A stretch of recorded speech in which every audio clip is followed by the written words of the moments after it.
ciclo que a gente pode ver, que é chamado de ciclo diesel. O ciclo diesel, ele é um ciclo de funcionamento, como funciona um motor de caminhão.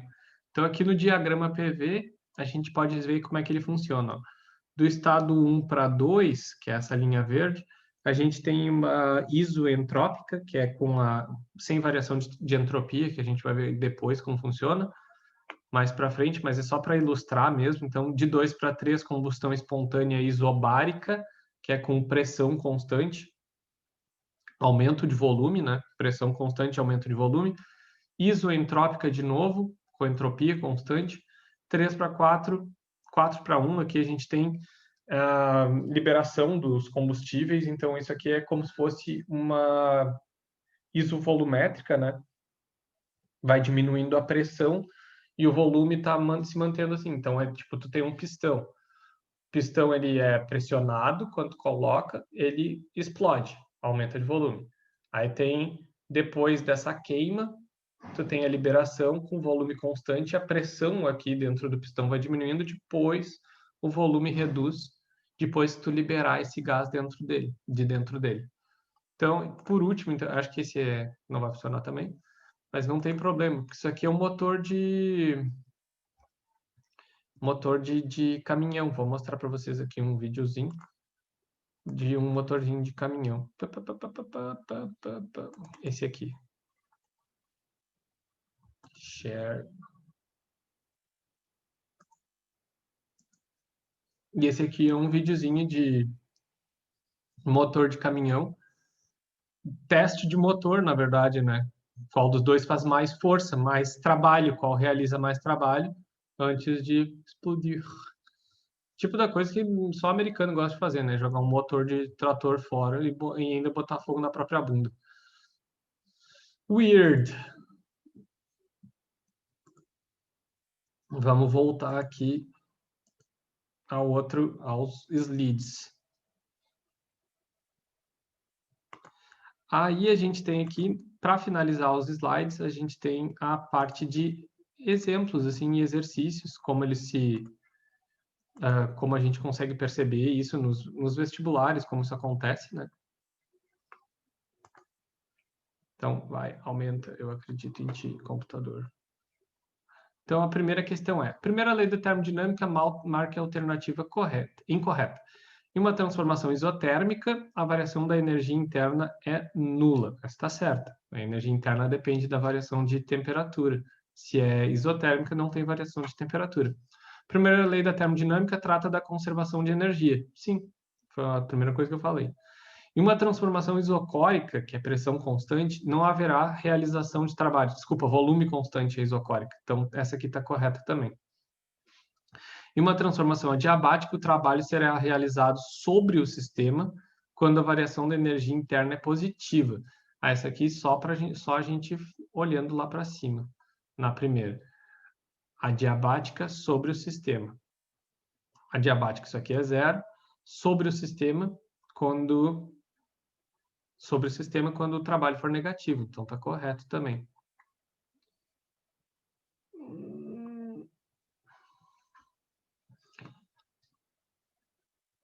Mais uma.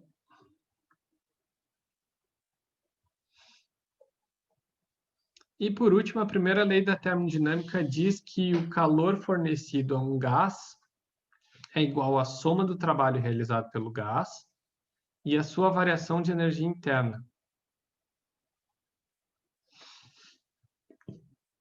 Na verdade, não.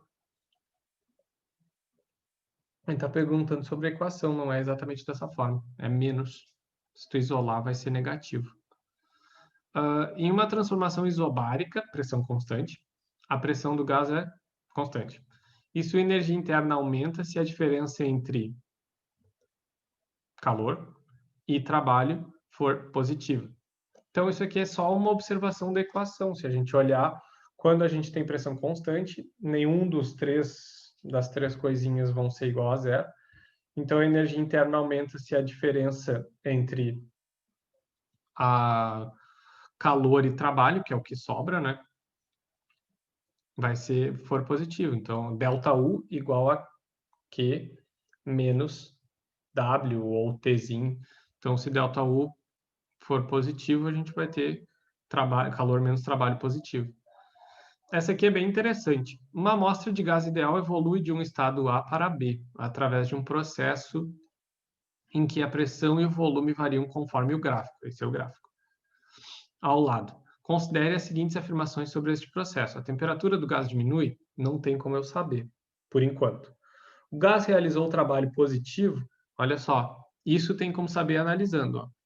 Se ele diminuiu de volume, e o meu trabalho depende da variação de volume, e eu tive redução, o trabalho é negativo, foi feito no gás, quer dizer que eu comprimi ele, eu apertei ele.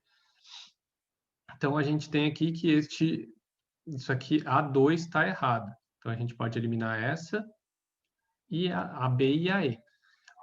Este processo é adiabático? Não sei dizer também, mas agora vamos pensar aqui em cima dessas situações. A gente tem aqui ó, uma redução de 3 para 1 no volume e um aumento de 1 para 2 na pressão. O volume diminuiu 3 vezes e a pressão aumentou só 2.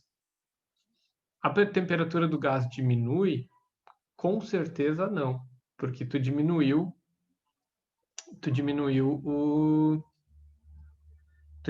a pressão, aumentou a pressão. Então, normalmente, quando tu aumenta a pressão, quando tu comprime um gás, a temperatura aumenta. Então, a 1 está correta. E este processo é um processo adiabático? Não é, porque olha só, se ele diminuiu de 3 para 1 no volume e aumentou de 1 para 2 na pressão, normalmente, quando a gente tem aquela equação dos gases, PV igual a nRT, a gente vai ter que pressão 1 vezes volume 1 dividido pela temperatura 1 é igual a pressão 2 vezes o volume 2 dividido pela temperatura 2.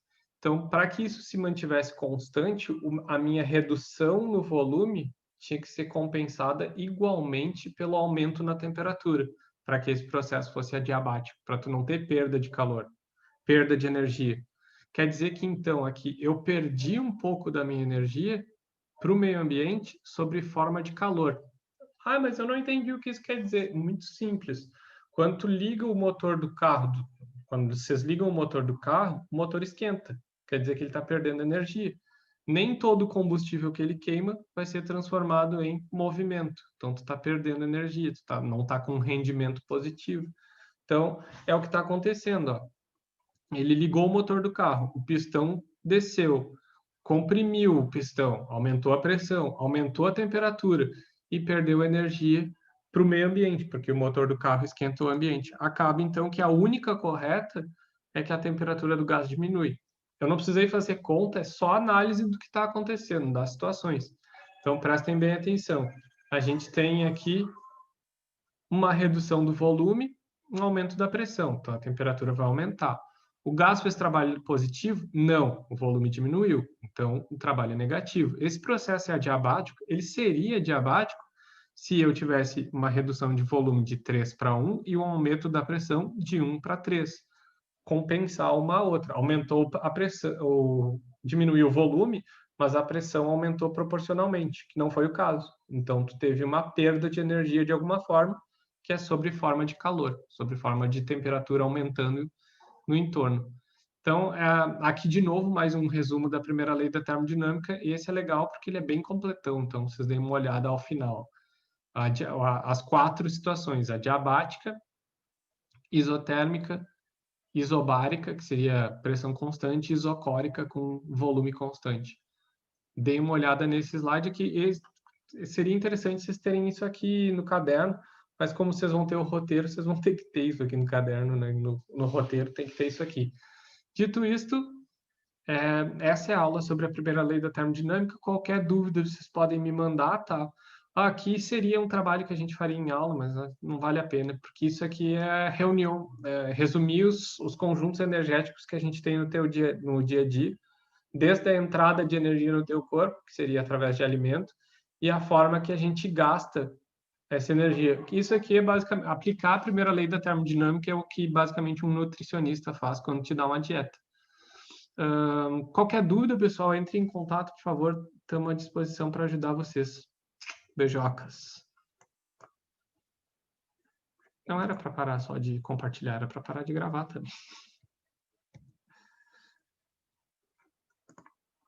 Tchau! Para de gravar. Programa dando pau. Stop.